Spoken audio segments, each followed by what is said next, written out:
And my screen sharing. There we go. Can y'all see D2L? Yes, I can. Awesome, perfect. So, get my chat back here in case y'all need to yell at me. And then your beautiful faces from those I can see. All right, so what we're going to be doing today is we are going to be working in some Photoshop some more. Is there anyone that currently remotely doesn't have Photoshop access?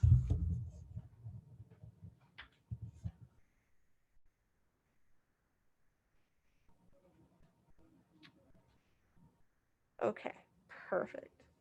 So go ahead and go to D2L for a minute. For those of you in class, you don't have to do the D2L route. You are here physically. You can do a slightly different one if you want to. But inside of our in-class files under content, give this Photoshop intro images a good old download.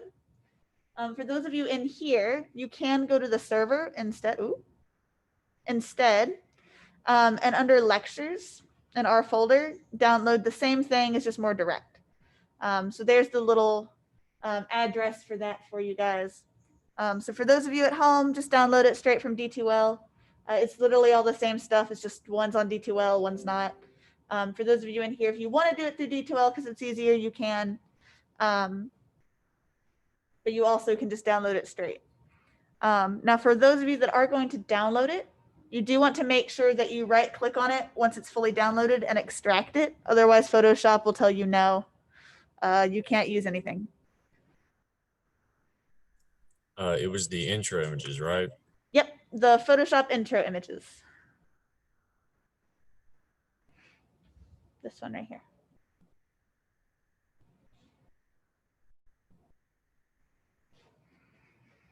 And then once you get that downloaded, just give me like a thumbs up or I'm ready in the chat. For those of you in here, you can just like literally like wave and be like, yeah, I'm good. I just want to make sure everyone's got it. Cool. Perfect, awesome. Huh? If you go to ETSU E3, Digital Classes, Osteen, PO VizFX lectures, and then Photoshop. I know it's a bit hard to see. I wish I could zoom in on that.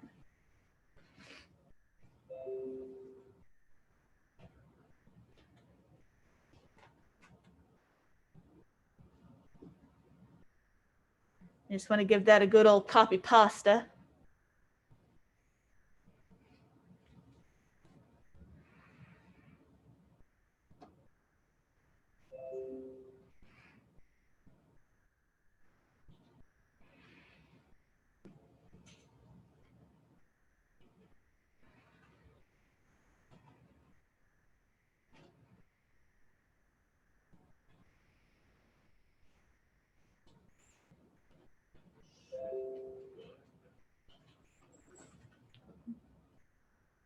Is there anyone online that's still downloading?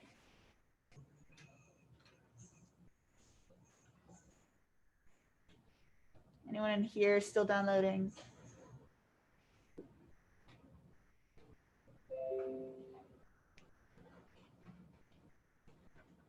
All right, I'm going to take your silence as a we're ready. I'll take the Ouija board silence as a we're ready. We're ready. Awesome. Okay. Can't find it? I can't. Okay. Sorry. No, you are good. It takes a minute.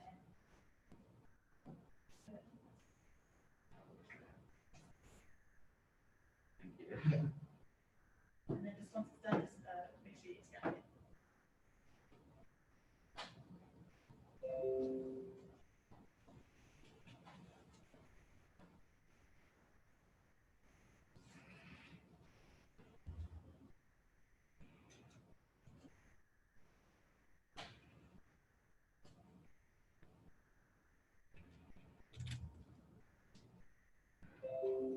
Okay. So go ahead and open up your Photoshop. Get that all nice and up and running. you notice by my screen, it's a preview of things that we're going to do today.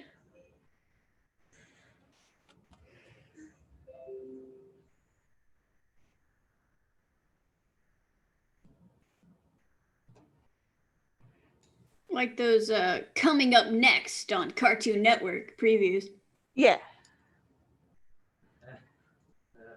A little bit, yeah. All right, so what we're gonna do is inside of our folder that we have here that we downloaded, there's 3 different folders inside. This one called In-Class Exercises, Photoshop Day 2, and Photoshop Day 3. Today is Photoshop Day 2. So we're just gonna open this one up here, and we've got these nice 8 images. If your computer runs really nice and quick, you can just copy all of them into Photoshop. But if it's a little slow, one at a time will be fine. I'll tell you which ones we're going to do as we're doing them. So don't worry about that. I, however, am going to go ahead and drag all 8 of these just down into this area down here. You can see it says copy on my screen. Pretty much what that means is like, hey, I can just drag and drop. So I'm just going to drag and drop into this kind of lower half of my Photoshop, and it'll just slowly put all of them up as new tabs inside of here.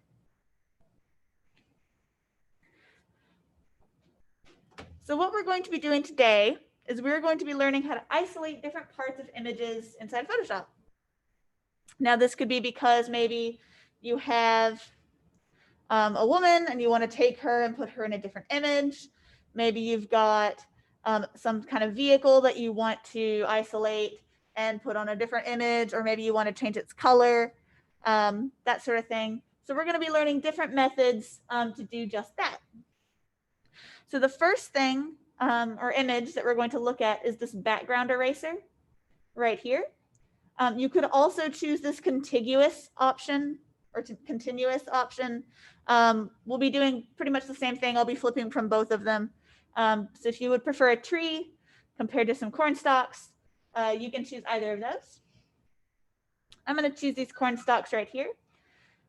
When working with isolation or in Photoshop, pretty much all the time you want to make sure you can zoom with that scroll wheel. So just as a refresher on how to do that, in case yours is not doing that, we're going to go up here to Edit, all the way down to the bottom, Preferences, and it's just located here in this Tools section. We just want to make sure that's checked. If at any point you're using like a pen tablet and you find you're having some issues getting it to kind of scroll, you can turn off that flick panning. But for right now, the only one that we're really worried about, especially since we're using mouses for most of us, is we just want to make sure we can scroll with that zoom with the scroll wheel. So I'm gonna hit OK. So there's a couple of different tools inside of here that are pretty basic that we can use to take out different parts of our image. So this little second tool right here is our marquee selection tools. Oh, stop that. When we press and hold down on any of these tools with that little arrow, that means there's more tools underneath. So right now we have our rectangular marquee selected, but we could also do ellipticals or ellipses. And then we also have single rows. I'm going to leave mine on this rectangular.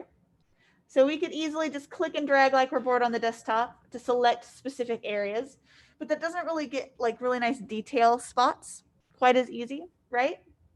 But this would be good for removing, like if there was one large cloud in the sky that we wanted to get rid of, or just a small spot that we needed to remove. We could easily click and drag and select that spot. Now, if we want to create perfect shapes, so let's say we want a perfect circle, we can click and drag, and if we hold down Shift, it'll snap to make it a perfect shape. This is really nice for if you need to make a perfect circle for whatever reason. And then if for any point you're like, I don't want the selection, I don't like it, you can hit Control and D, like dog, to erase your selection. This is also really good to know as a shortcut because sometimes you'll accidentally create a selection and not realize it, and you'll be trying to paint inside of Photoshop and nothing will happen, and you'll start getting frustrated, and then you'll be confused because you're like, why is nothing working? Hit Control D first because that's normally the culprit. I cannot tell you how many times that's happened to me. And it always is the same thing. It's always Control D.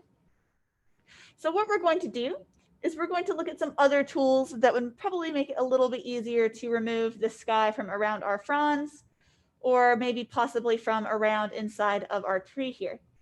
So if we go to Eraser, so to the Eraser tool or E on the keyboard, we could just manually zoom in, make our brush a bit smaller with those bracket tools, and erase in here. But if we were to come in here and manually try to erase this right here, this would take forever, right? We got things to do. We got places to go, people to see. There's other tools we can use that would make it a little bit easier. One of those is if we press and hold in here, there's this background eraser tool. This little tool is really neat. If you notice, my cursor has this circle with like a little plus sign in it. Pretty much it takes where that plus sign is and says, hey, within a certain tolerance, erase all the colors that aren't in that plus sign, or keep all the colors that aren't in that plus sign. So if I click right here, keeping it in the blue, and click, you'll see it keeps all the color that's not blue. So my little cornstalk thing stays. Question? Okay. So we have this nice little, hey, it's not blue, so let's erase it. Now this works really nice. It's got a nice tolerance here, so we can change our tolerance number here to be higher or lower to make it more or less tolerant. So the more tolerant it has, or the higher this number, the more color it's going to remove. So you're more likely to get less of this kind of blue highlight I have around here on this edge. You're less likely to have that. Where if I lower this number, you're more likely to have more colors saved.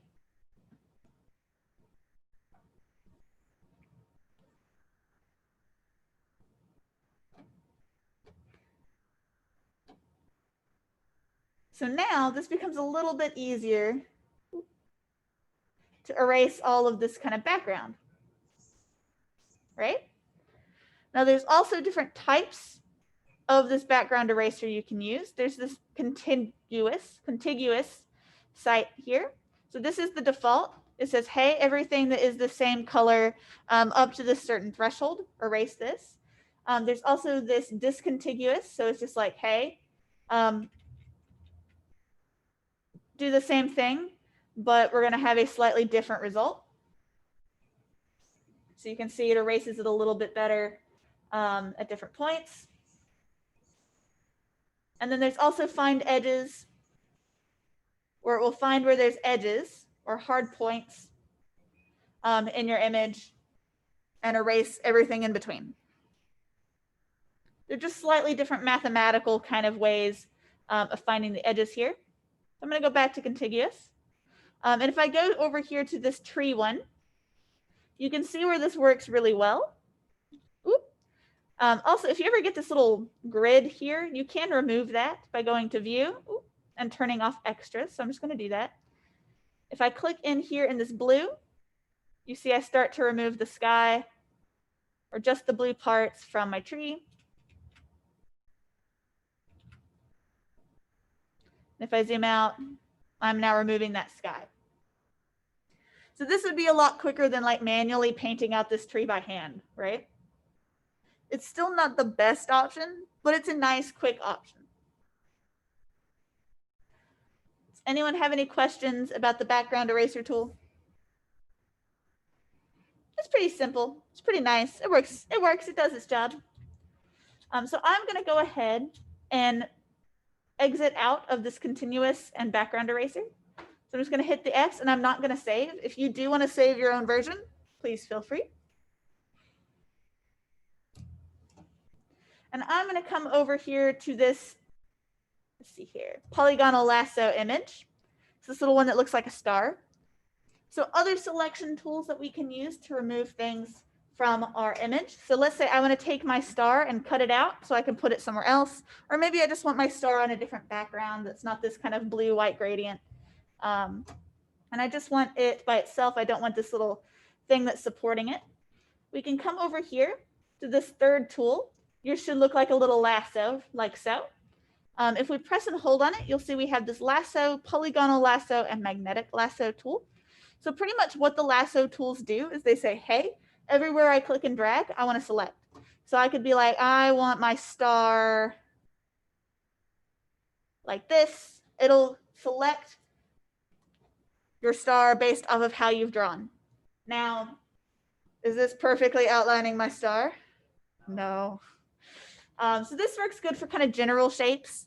Getting a nice overall arcing, like circle, that sort of thing. Getting some kind of not perfect shapes. But this is a nice straight lined shape. And a lot of the things that you might run into might also be things like building walls, signs that you might want to replace, that sort of thing. So knowing a good way to remove a nice straight border will be handy. So I'm going to press and hold, and I'm actually going to click this polygonal lasso tool. So how this polygonal lasso tool works is it works really good on straight, contrasty edges. So if I zoom in here and I click kind of in this little middle point here, if I drag, I don't have to click and drag, just click the once. I can then see I get this nice straight line that follows my cursor. And you'll see I have this kind of little lasso-y looking thing that kind of follows my mouse point. So what you do when you use the polygonal lasso tool is you just click everywhere you want it to create a new point on your lasso. So I clicked at the start. I'm going to click at this point. I'm going to click at the next. And I'm just going to slowly trace out my star how I need it.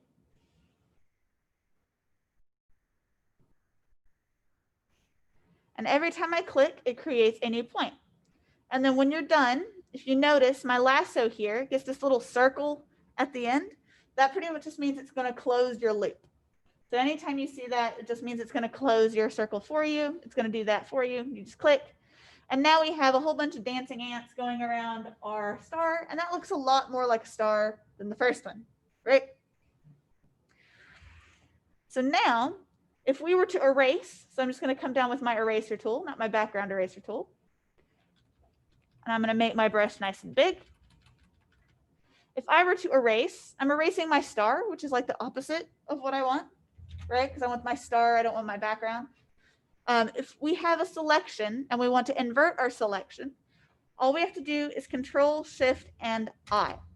Now, if you just do Control and I, that'll invert your colors. Control, Shift, and I will invert your selection.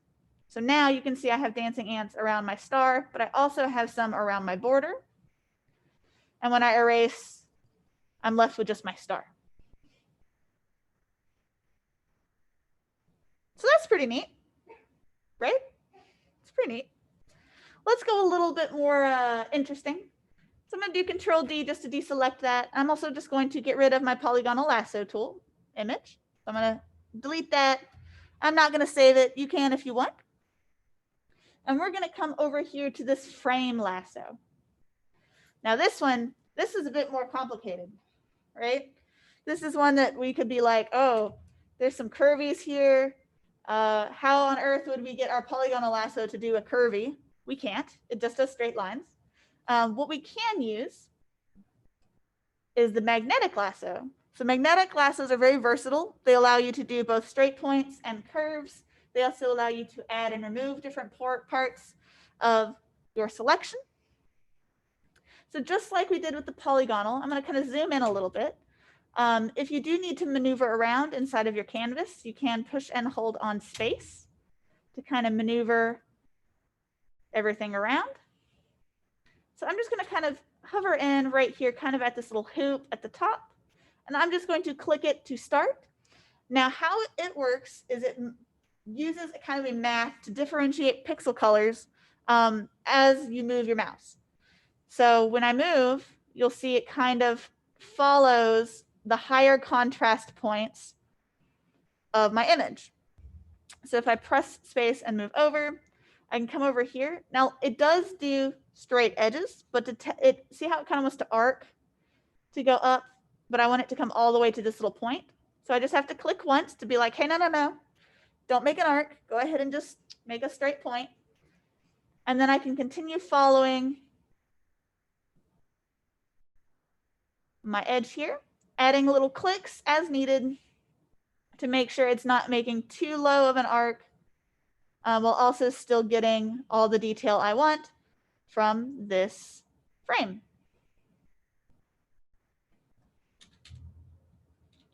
So if I come through here and go all the way back and up to select, you'll see it's got that nice line that follows the outside edge here. But I've also got some points that I don't want, and I've also got points that I know I want to add back, right? So now, if I know I want to remove this little nasty bit that I added right here, I can come up here, and you can see there's 4 little boxes. There's the standard, add, subtract, and divide. So if I want to subtract, I just click this one with the empty box, and I'm like, hey, everything right here, I want removed. When you close your selection, it'll just automatically remove it for you. There's no extra buttons. It's pretty nice. So if I'm like, yeah, I really don't want any of this empty space right here, I can be like, yeah, remove all that noise. If I'm like, hey, I want to add maybe this part that I missed, this little hoop,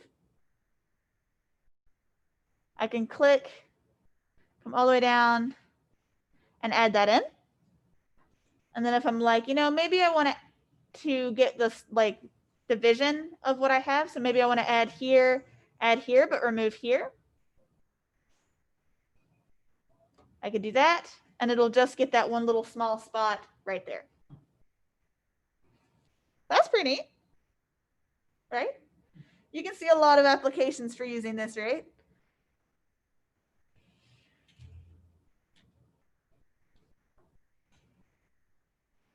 Does anyone have questions about the lasso tools? Awesome. So I'm going to close out of this one. So let's get into something a bit more entertaining. Let's make some shapes. So I'm going to come over here to the pen tool. Now the pen tool is really neat. So pretty much what the pen tool does, it says, hey, I want you to make this line or this shape or a path that you can use as a mask later. So I'm going to come down here and click this little pen right here, or P on the keyboard for pen. Makes sense. And how the pen tool works is it says, hey, it'll start off with a path here. We want to make sure it's a shape. So up here at the very top between image and layer, we want to make sure we're making shapes. So when we use the pen tool, we can click to create straight lines, or we can click and drag to make arcs, to make funky shapes. Later, when we start using After Effects and Premiere, we use the exact same tool called the pen tool to create masks, to create illusions of multiple images playing at the same time, as well as transparency. So what we're going to do is I'm going to make sure my fill here is still empty. So it's this little white box with a red line through it. If you want to do a color, you can. Just keep in mind it might make visibility a little hard to see, at least till you get everything situated. And then I'm going to make sure I have a nice stroke color. Let's do green for this class. And I'm just going to make mine a 2 pixel just so you can see it. But you can also change it to be a solid line, dashed line, or dotted line. That is up to your personal preference. I'll let you play with that as you will. And then what we're going to do is we're just going to outline the outside of our shape. Now, so like I said, you can click once and click once again to get a straight line. But if you keep pressing down and holding when you click, you can get a slight arc. And you'll get these little handles.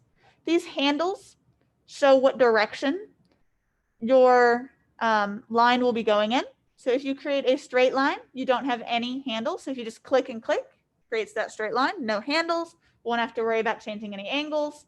But if you do click and drag, that is when you get those handles and have to start worrying about creating your line. Now, if you notice, if I click, let's say here, And I make this handle really long. If I go to click here, see how it kind of makes that swoopy? If we don't want to create that kind of hoop, all we have to do is come over here, hover over top of our handle and hold down Alt, and you'll get this kind of V shape. If we click and drag that, we can then change our angle of our lines to get a better, more interesting and accurate line for what we want. We can also click on top of our lines when we hold this, and it'll make them pointed. We can also click and drag to add our line back. And if at any point we need to remove, so if I wanted to remove this point, if I hover over it, you'll see my pen tool has a little minus sign next to it. We can just click on it and it will remove it quite easily. One thing I'm noticing is that you can hold down Control and you can just move around the points without having to worry about accidentally making a new path. Like you can click on any of the like squares or circles. Yep. And you won't mess with it. Yep, you most certainly can. So go ahead, take a minute, get your shape all outlined. I will say for long arcs, such as these bigger curves, doing one really long line works quite well, especially if you come back in and change your handle. And it doesn't have to be perfect. You can always go back in and change and add points.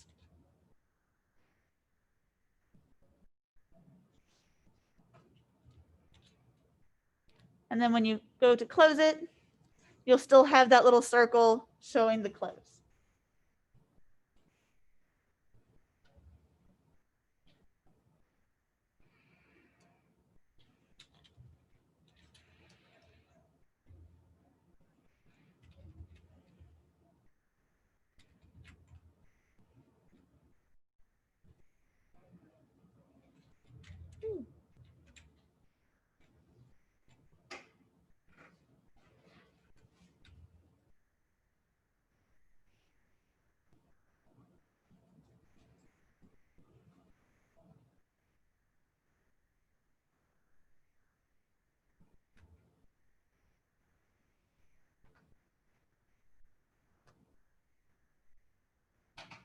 So that's neat. Anyone have any questions about the pen tools? Anyone's not doing the thing or breaking or doing something weird?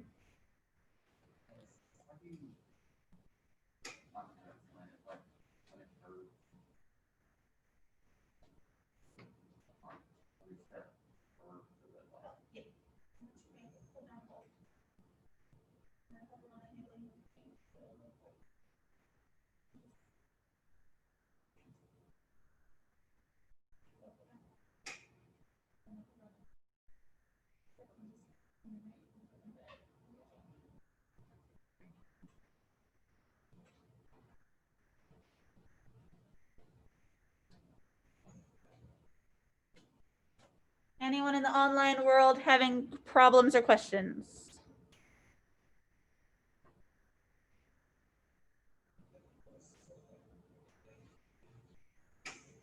I shall take your silence as we are masters of the pen tool.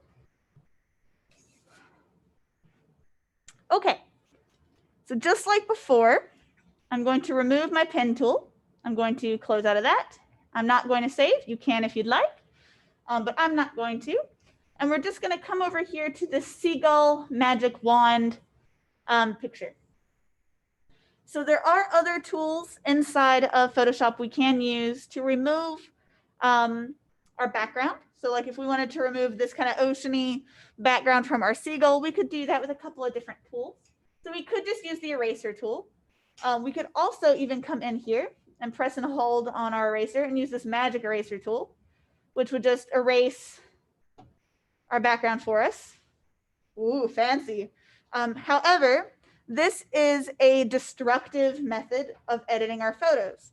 So if for some reason, like 10 steps down the line, we're like, hey, there's a hole in my bird right here. We would have to Control Z a whole bunch to get back to where there's no longer a hole, right? And if we've gone like 2 hours without saving, That's a lot of work. You might not have enough undo states to go back to where that bird is. So we want to try to work in a non-destructive method when removing backgrounds, changing colors, things like that, to make it easier on ourselves in the future. Ways to do that is if we come down here to this fourth button, you'll see there is a quick selection tool. Oop, not this. An object selection tool or a magic wand tool. So if we use this quick selection tool, not the magic wand, the quick selection tool, and click inside this blue and drag, you'll see it slowly starts adding more to our selection. Now it's got a really high tolerance. So you can tell it starts to add a bit too much, right? We're adding more of our beak, things like that. We don't need to do that. We can also just click this button called Select Subject. It'll be like, are you sure you want to like get rid of this other selection you have where our beak is gone? Yeah, we do. If we tell that okay, it'll do math for you and be like, you want the seagull. You want the bird. You want this bird. You want this whole bird. Yes, yes, we do. And it did it pretty well, right? So this is one way, especially if we have a nice hard background where there's a lot of hard lines between our subject and our background, that we can actually just click one button and it'll do the hard part for us. But in other cases, that's not always the case. So we're going to come down here to the magic wand tool. I'm going to deselect from my quick select. And if I click in here, you'll see it selects all of this kind of lighter blue. And if I hold down shift, I can add more blue to my image till I have my rock, my stock photo, and then my bird. And that works pretty well. Now we don't have just our seagull floating in space. We also have it on a rock. This works really similar to the standard background eraser tool. We have a point sample. We have a tolerance, so we can up or lower that tolerance. So if we're like, I know I really don't want a lot of different color selected in here. I just want all this one shade of blue, but with a tolerance of 7 pixels in here to really make sure we don't get anything that's not our bird. We can do that. Or we can raise that quite a bit and be like, I only want to click twice. This is very similar to that first tool we used with the seagull. See how it cuts my head off? It's got a very higher tolerance. We can turn that back down and slowly add in more parts of our seagull's background so that we can keep our seagull by itself and not have to worry about anything. Now, there are still some parts of our seagull here that are getting cut off. Let me redo this again.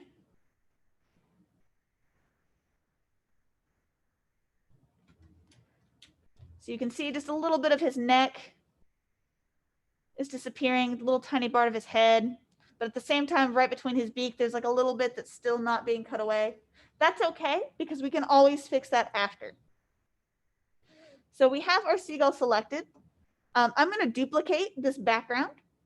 So anytime, so I'm just going to click and drag that down to our new layer button here. Anytime we're doing a non-destructive method, we want to make sure we duplicate our original before we change anything, just in case. Who knows, something might do something weird and you have to start from scratch, or maybe you just want to see like what different methods would do. Maybe you want to add vibrance to one. Maybe you want to remove the background. Maybe you want to remove just the rock and try different things. Duplicating our background will allow us to go back and try different methods while not losing or having to undo a whole bunch. So I'm just going to duplicate this and turn my background off. So now with this background copy selected, I'm going to click this little button down here at the bottom. It's like a box with a circle inside. This is the create mask button. So I'm just going to add a layer mask. And it did the opposite of what I wanted. It got rid of my seagull, right? Just like what we did with our mask to invert it, we're going to do something similar. So if you notice over here in my layers, It has my seagull, but it also has this black and white version of my seagull next to it. This is our layer mask. So it's saying everything that's black is transparent and everything that's white is visible. So all we have to do is make sure we have that selected. So you can see I got these little brackets around it, and do Control I to invert the color. And it does the thing we're looking for. So that's pretty neat. So we've now cut our seagull out of its background. That worked pretty well, right? Let's do something a bit more complex, a little bit more in depth. Let's take this to the next level. I'm going to get rid of this one right here. I'm going to close out of that. You can save it if you like. And we're going to come over to this car picture. So let's say someone's hired you and they're like, hey, take this car and put it on a beach. And you're like, why would you take this stingray into the sand? Terrible. But you're getting paid, so you're going to do it. So they give you this image, they give you a beach, and they're like, all right, make some magic, do the thing, hit some buttons, and make it do. So you're like, okay. So first thing we need to do is isolate our stingray here. There's a couple of ways we can do it. We could definitely do this magic wand tool. There's a lot of different colors in here, though. That's going to take a whole bunch of clicking, right? We could go in there with that background eraser and try to paint out things. That sounds tedious. Let's do something a little quicker. So I'm going to duplicate my background here. So let's go ahead and do that. And I'm going to hide it so that I can't see behind it. And what we're going to do, and this is very important, is make sure our brush colors are both black and white, with our foreground being black and our background being white. Because what we're going to do is manually paint a mask for our car. So if your colors aren't the standard, you can click this little button right above it. That will take it back to your black and white foreground background color. And then what we're going to do is click this little button that's underneath our color right here, which is the Enable Quick Mask Mode, or Q on the keyboard. And if we click that, in theory, what should happen is your layer that you have selected should turn red. And if you use the B tool for brush and paint over your stingray, your brush should be red. Did anyone's not do the thing? I can also redo that if anyone needs me to. Anyone online need me to redo any of that? Awesome. So what we're going to do is we're also going to make sure our brush is set up for painting masks. What that means is I'm going to come up here to my brush settings up here, like so. And we're just going to make sure our spacing is all the way down at the bottom, so it's 1%. And our hardness is all the way up. Now, you can definitely paint masks with a soft brush, but our car has a really crisp edge. And if we have a fuzzier brush, it's going to make our mask kind of fuzzy. And then we'll be able to see a little bit of the background behind our car, and we don't want that. So we want a nice, hard, no spaced brush. What the spacing does is it allows for you to be like, hey, there's no weird divots between my brush that I have to go back and manually paint out myself. So now what we're going to do is we're just going to outline the outside of our car. So I'm going to get a slightly smaller brush. And because I'm not that great with painting with a mouse, if you have a tablet, it's a bit easier. There's a couple cheat things we can do to make sure we get some nice clean lines. If you click once with your mouse and then hold down Shift and click again, it'll create a straight line for you. So you don't have to worry about trying to draw that freehand. So I'm just going to trace around the outside of my car really quick. It does not have to be perfect. I'm going to leave a little divot there. I'm just going to follow around, get it kind of close, get a little bit of this undercarriage here. And then we just want to make sure our red paint that we have goes all the way and connects back with our original point.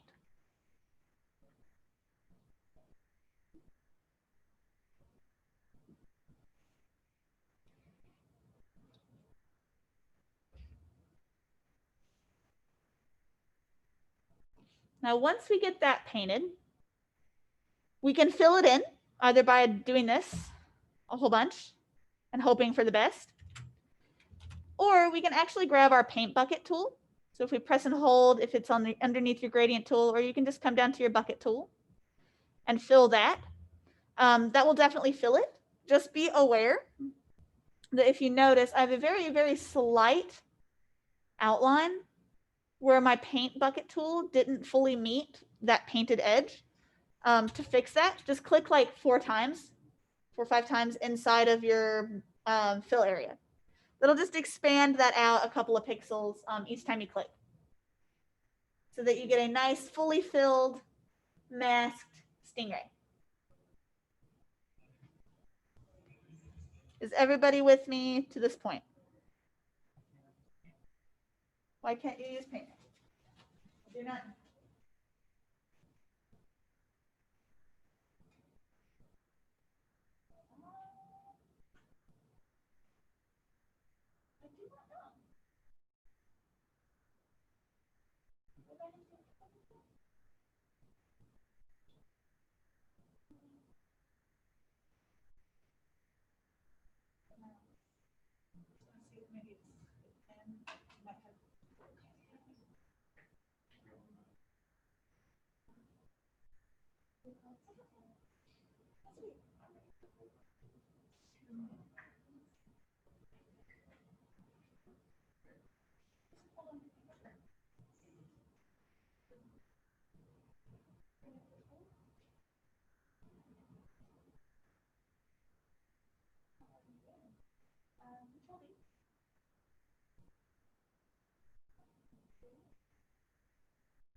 Because John should maybe get a older model for the No, that would be bad.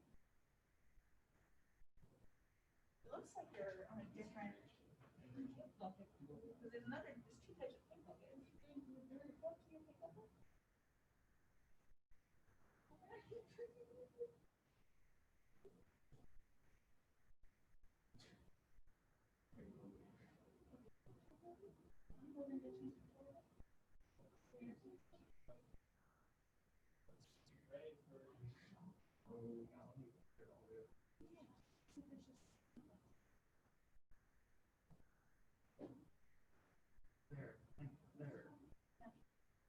There you go. And then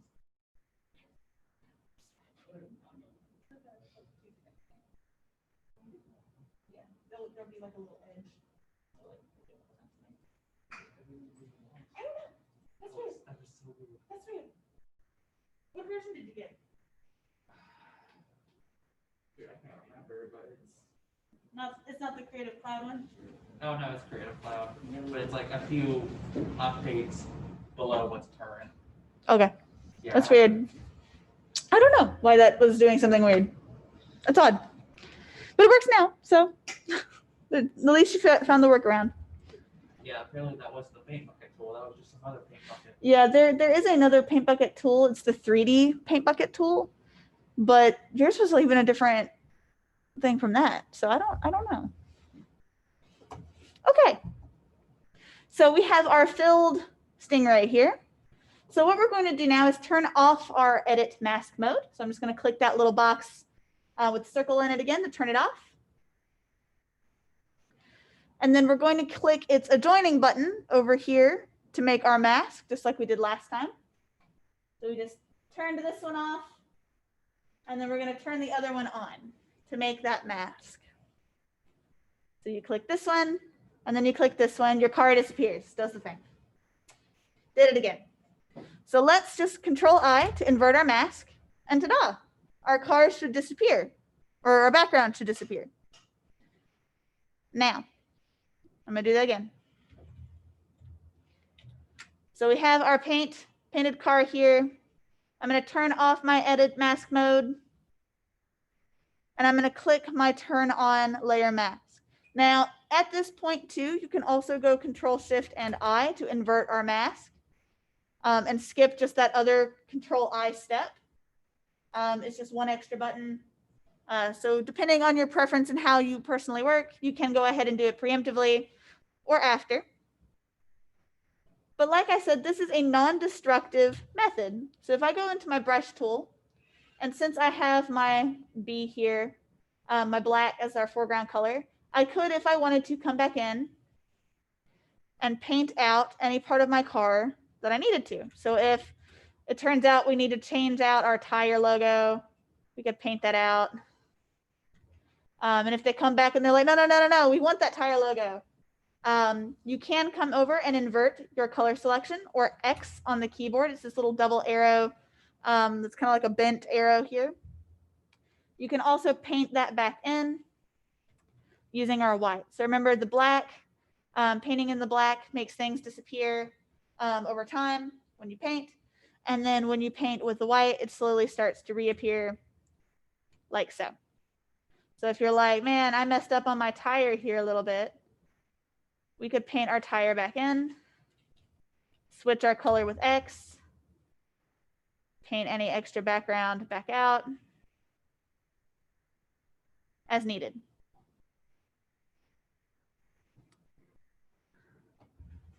So that's pretty nice. That worked pretty well, right?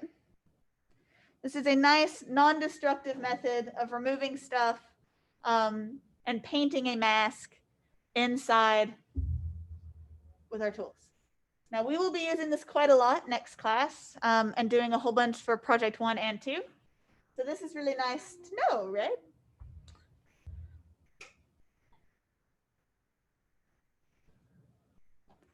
So we're going to do something a little bit more complex than this. I'm going to hide this one here. Tell it, no, I don't want to save. You can save on your own version if you like. And what we're going to do is we're going to mask this lady out and put her on a solid color background. Now, using any of the tools that we've used today, how long do you think it would take to mask out her hair? Too long. Billions of hours of time. Too long. So there is another method we can use that does go a lot quicker. So we're going to start out the same way. I'm going to duplicate her. So I'm going to click on her and drag her layer down to the new layer button. Most important for this part is hide that background layer. If you have that background layer turned on, you won't be able to know what you're doing at all. Highly recommend turning off this background layer. So I'm going to make sure I have the copy selected. And I'm going to go into this paint mask mode, this quick edit mode, just like we did with the red. So my layer turns red. If I paint, my brush will turn red. And what we want to do is I'm just going to lightly get the inside of her. I don't even need to go too in depth, just kind of get most of her like so. And then I'm going to use that paint bucket to fill on the inside of her and get this kind of general her body mask.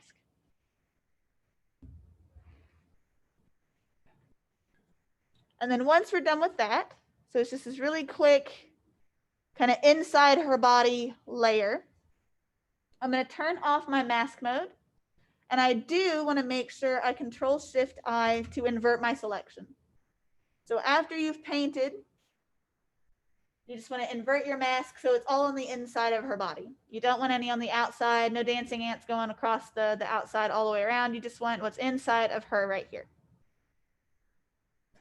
From here, what we want to do is click on our mask or our magic wand, quick selection, one of those tools, and we just want to click the select and mask button, not select subject, this one, select and mask.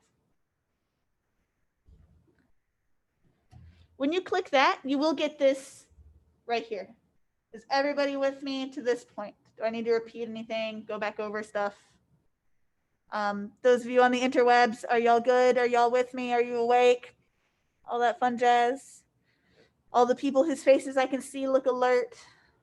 I mean, I might be on autopilot, but I'm pretty sure I'm not. That's fun. I mean, I'm a person, I'm still half asleep. I need caffeine, but I think we're all about there. All right. So we have our lady here. She's got this kind of checkered background behind her. If you don't see a checkered background, it means your background layer is probably still on. You'll have to click cancel, start over from scratch, turn that off. So what we're going to do is use these really cool tools that are in here to paint her, so it's a little easier to get that background to disappear. So there's a couple things you need to know. There's this different view type. Currently we're seeing onion skin, so it's that kind of transparent background.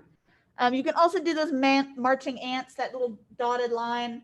To me, this would be really hard to see how we've painted to make sure everything's looking correct, which is why I prefer the onion skin.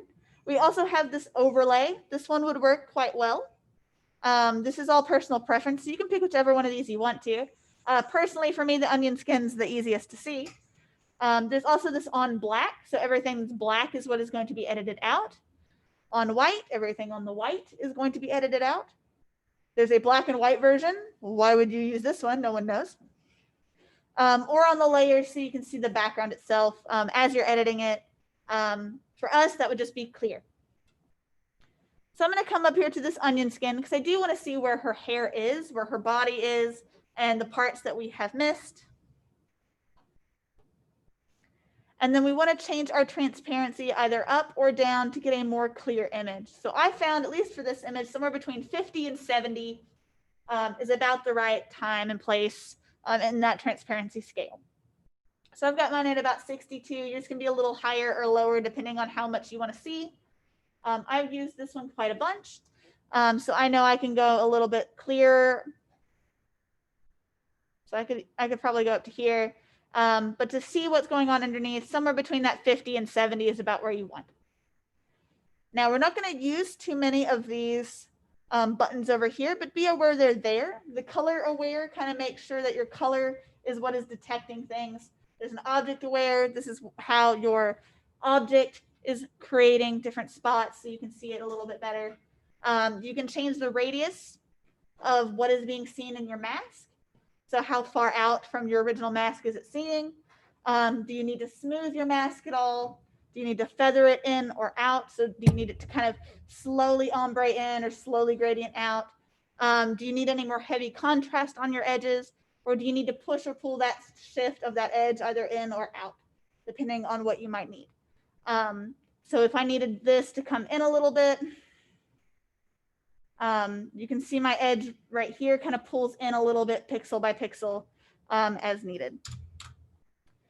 So what we're going to do is we are going to use this top tool right here. This is our quick selection tool. And we're just going to quickly get her skin back in here, her shirt. You see it just kind of quickly reselects that based off of color. And then we're going to slightly paint where her hair is to try to bring most of that detail as much as possible back quite quickly. So we still have some wispy flyaways that we're missing. We also have some background kind of coming through her curls. If we were to manually hand paint that, it'd probably take, a week, maybe, if we're lucky. But luckily, there's a couple of things we can do. If we use this second button here, this is the Refine Edge brush. You'll see it has a plus and a minus, as well as a brush radius here. So if I were to take my brush, size up just a little bit, you'll see my cursor gets a little bit bigger. And what we want to do with this brush is every time we click, it finds the higher contrast points and removes them. I have found that a nice little kind of wiggle, circly motion works the best to remove any background. Now, if you're like me and you're like, oh no, I have erased some of her hair, do not be worried. We can immediately come back here with this minus and paint it back in. So using this plus and minus, you can easily come through and erase the background behind her hair, get some of that detail back that's missing. So you'll get those wispies, while also removing that kind of dark, weird background.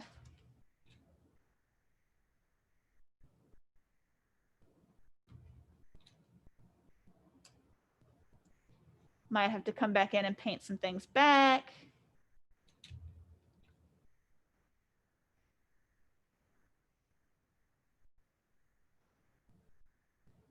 But overall, you'll get a nice masked out curly poofy hair that won't look you know, like you just hand painted for 10 years. It'll look really nice and natural. Now, if you do end up getting something weird, kind of like this little spot here, you can come over, erase it a little bit, and you can use that third tool to manually paint out that one little spot. This is kind of the super detail pass. So when you're working with the quick select and mask, you want to start with the top tool, do your refining, and then if you need to go in and manually paint out 1 or 2 little spots, come down with this one here. And then once you're done, you just hit OK. And then she'll be all nice and masked. And then you can create your mask with your add layer mask button down at the bottom. And there she goes. She is all nice and masked out. We can then come in with a new layer, put it down in the middle there. I'm going to put her on a nice dark blue background, and I'm just going to fill that. And there we go. She is now all nice and masked. And you can see we've got some nice detail kind of all in through here. I could probably have gone back in and added a little bit more detail here and over here. Get a couple more wispies. But we've got that nice, realistic detail that would have taken forever using any of those other methods, right? Does anyone have any questions about this process at all?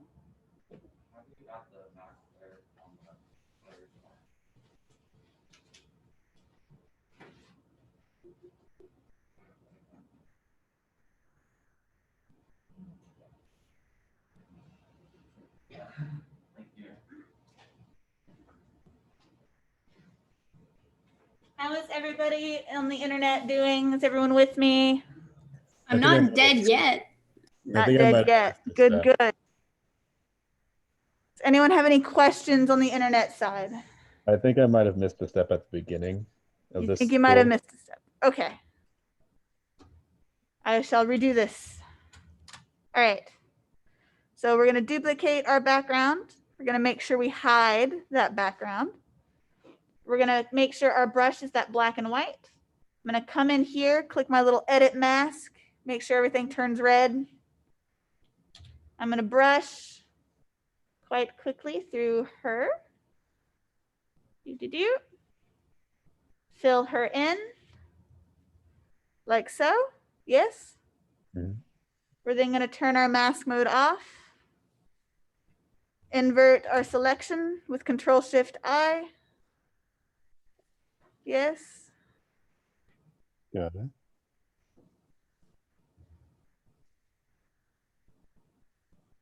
You good so far? Yeah. Okay. So now we'll go in with our select and mask button.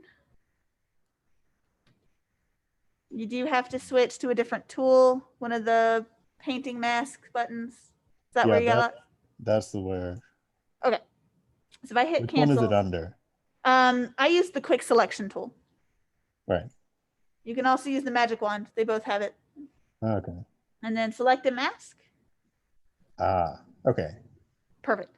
Right, I've got it from there. Yeah, and then now you can do this overlapping tool, this top one, kind of paint out the big detail stuff.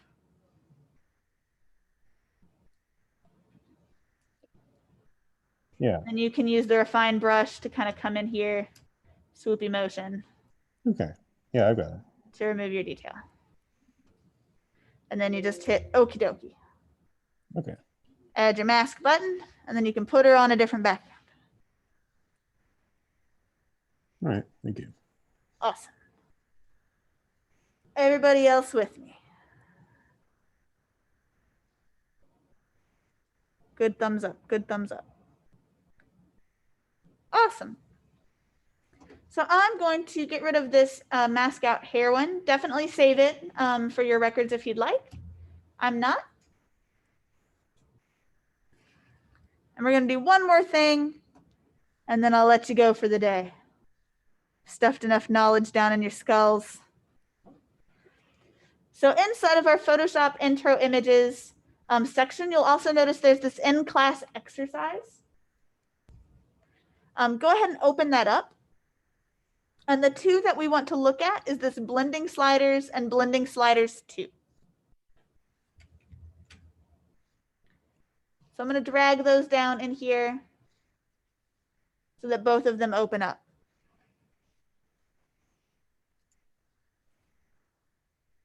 And it's inside of this Photoshop intro images in class exercise folder. Blending sliders and blending sliders 2.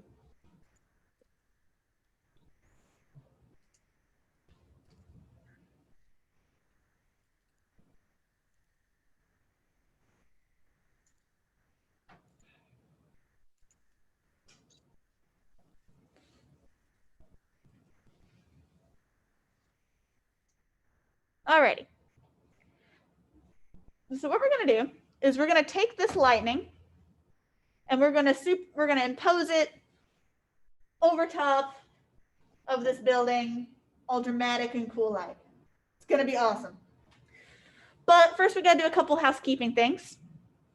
First, we've got these watermarks. If at any point you need to trim or cut out part of your image, there is a crop tool. It's this little fourth one right here. Works real easy. You just give it a click, and then you get these kind of little brackets around everything. You can just drag that up. So I'm just going to copy out or crop out this one and hit enter when I'm done. And then I'm going to come over to that the lightning one, make sure my crop tool is also selected. This one, we want to crop out more than just that watermark. We actually want to crop it out till we no longer have these little like electric lines and this ground. So I'm going to move that all the way up so that those are no longer visible and edit that out. Because we just want the lightning. We don't need the ground. We don't need anything like that. We want the lightning. Now, this next part is going to sound complex and it sounds silly and the directions are a little convoluted. But don't worry, once you get it, you'll never forget it. And I will do it a whole bunch of times. If I need to do it more than once, just let me know. So to take this lightning over here to our house, we're going to click on this. We'll drag it up here and then drag it down. So what we got to do is hold down Alt, click on your image and keep that little left trigger depressed. Give it a good shake to make sure you got it. You should get a copy of it. We're going to drag it up, still clicking to our blending sliders till our tab changes.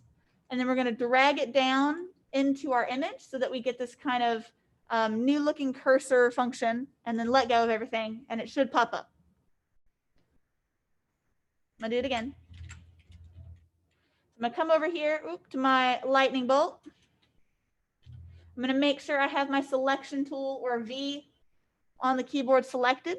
I'm gonna hold down Alt so I get this kind of double mouse look. I'm gonna click, give it a good shake to make sure I've got it.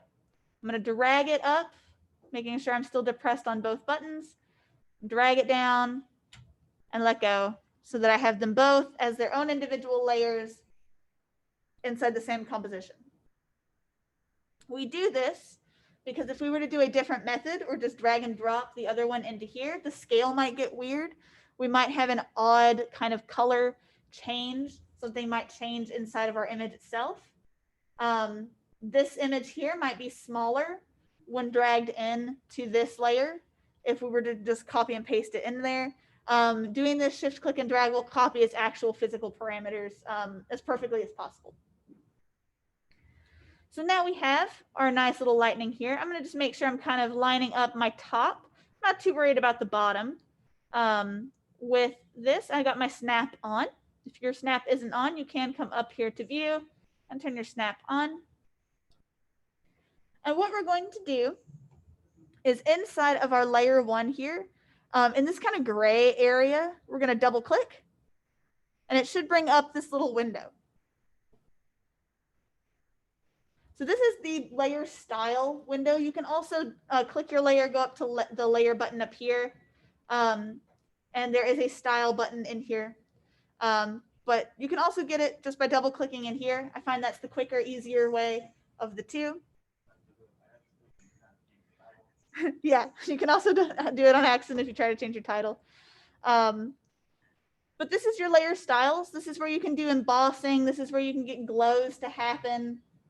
Overlays, you can gradient things. This is really nice, easy way to just gradient one layer instead of overall. You can add drop shadows, things like that. But what we're looking for are these blending options. So the blending options work by taking different layers and scales of gray to create transparency. So currently, we have our blending mode here. It's set to normal. That's good. We want it to act as a normal layer. But we want to take a look at this bottom section here. It says blend if gray. So our grayscale values of black to white are our darkest point and our brightest point. So if I take this little dark side here and drag it forward, everywhere that's dark will be removed. It'll add transparency to that spot. Now that stuff's still there. It'll come back if we change that blending slider. But since we don't need it, we can use that to erase stuff in theory. Now we get this kind of weird pixely nasty edge here. We don't want that. It doesn't look good, right? It just doesn't look good. So what we need to do is if we hold down Alt again and hover over our little arrow and just click it once, you'll see your little arrow splits in half. If we then take half of its little thing, you'll see it kind of fuzzes it out a bit. If we pull that half closer toward the white, you'll see it gets a nice gradient between this value and this value to get a nice, brighter, more natural looking glow to our lightning bolt. It's pretty neat, right? Do I need to repeat that for anyone? Did it work? Saw some nods. All right. So now I'm just going to hit OK. And for me personally, I know I want to delete or hide all of the parts of our lightning that are interacting with the building, because I want it to look like it's like striking something behind the building, not, you know, the ground in front of it. So I'm going to create a layer mask on this layer. And with my black as our foreground color, I'm going to use my B for brush tool. I'm going to make it a lot smaller. I'm just going to paint out all of my lightning.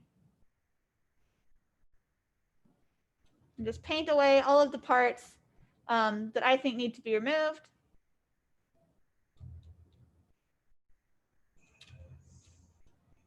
So this part, all of this right here.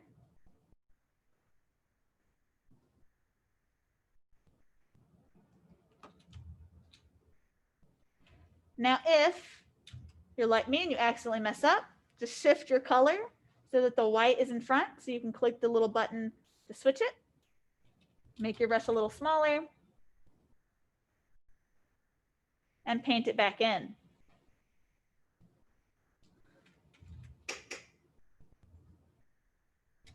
Now, if I wanted to remove this piece here, this whole little lightning bolt fork, if I were to just come over here and just delete that like that, that doesn't look too good. It's got some kind of hard edges there that's kind of break that illusion. What we need to do is actually change our hardness all the way down to soft. I'm going to make my brush a bit bigger. And I'm just going to lightly click a couple of times till it kind of feathers and hides that line. And then from a distance, you can't really tell too much that it's there.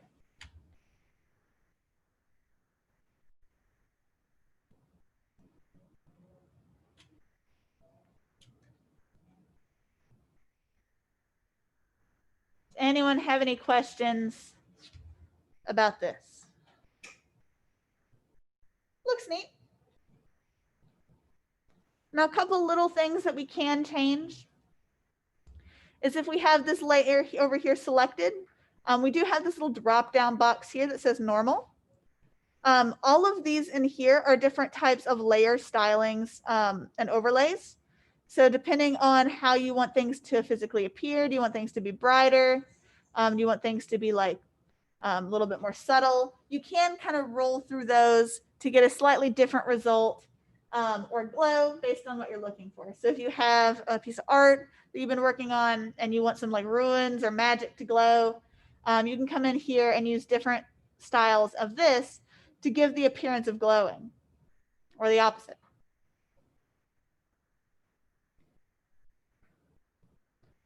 This is just a nice little subtle way to add a little bit more realism, but isn't always needed. It's just something cool I wanted to show you guys. Does anyone have any questions about anything we've done so far in class today? Question? I did something. Oh, you're in 3D. Yeah. Why'd you do that? I don't know. I was trying to go to the layers and.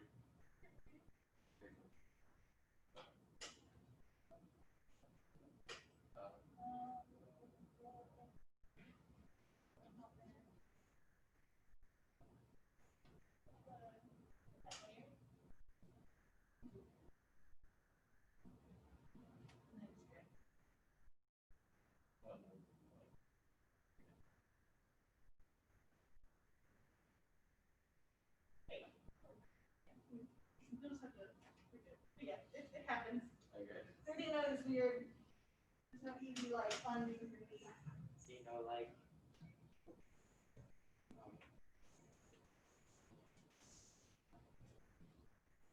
All right. Any other questions from the people on the online side? No. All of y'all without pictures are doing good.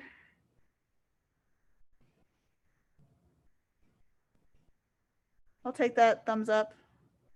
Awesome. So if you want, it's not required. I'm not going to be taking it as homework. In that in-class exercise file, we'll be doing a little bit more of these later. You can, if you would like, you can take this masking girl and put her in front of this background, or you can take this lady here and put her in front of these clouds, or you can take those tulips and put them in front of that window. It's not required. You don't have to do it, but it's there for practice. I know they work, that sort of thing. But you can also go online and be like, I really want to take this picture of me and put me at the Taj Mahal. You can do that. You don't have to do it. I'm not going to make you turn it in. I'm not going to be taking it as homework. But if you're like, I like this, I think it's neat, I want to try it again on my own without any help, you can do that. Okay. If there's no questions, that's the end of the lecture for today. Y'all are free to go. I'll see you on Wednesday. Take a good nap, find some lunch, pet a kitty or a puppy, whichever's your favorite. And I'll see you guys on Wednesday, where we'll do more Photoshop funness and then have homework.